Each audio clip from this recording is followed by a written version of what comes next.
Number 6 is control the intensity of your speech. Okay. Now, this one is probably the most difficult, the most skill testing of all the things I'm teaching you tonight. Do you know what intensity is? Intensity is just 强度, right? So in other words, when you say anything, it doesn't matter if it's asking a question or asking for an opinion or just making a statement, every sentence can be changed by intensity level, how strong your language is, right? Now, here's the thing. The general idea is you want to be as intense as possible without being rude.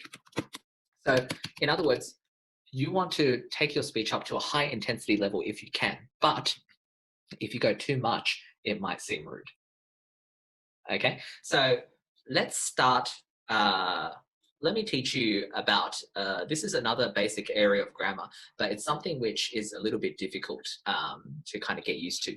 So intensity usually starts off with what we call modal words, words with different levels. Okay, let's just put that down, words with different levels. So you can think of there being a scale from very low intensity to very high intensity. Okay, very weak words versus very strong words. Let's have a look at what that looks like. So we've got high here, and then in the middle, we've got kind of low/neutral, right? And then on the other end of the scale, we go high again, right? Now, this is an interesting scale. So in the middle is your low power ones, and on the upper and lower side, we've got high intensity.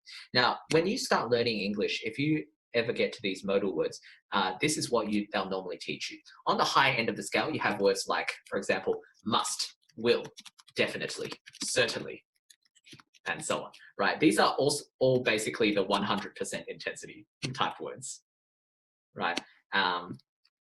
Or it is obvious, right? That type of thing.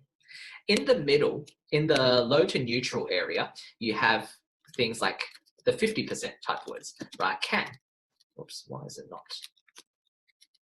Oh, sorry, I'm not sure why. No. Okay, don't worry about it. So we've got can, right? Might, maybe, perhaps, possibly. These types of words, right? So these things could happen, could not happen, right? They're not really specific. But these are considered fairly weak words on the scale. And then on the other end, the other end of the thing, we've got things like must not, will not, definitely not, and things like that. So these are also 100%, but in the not direction,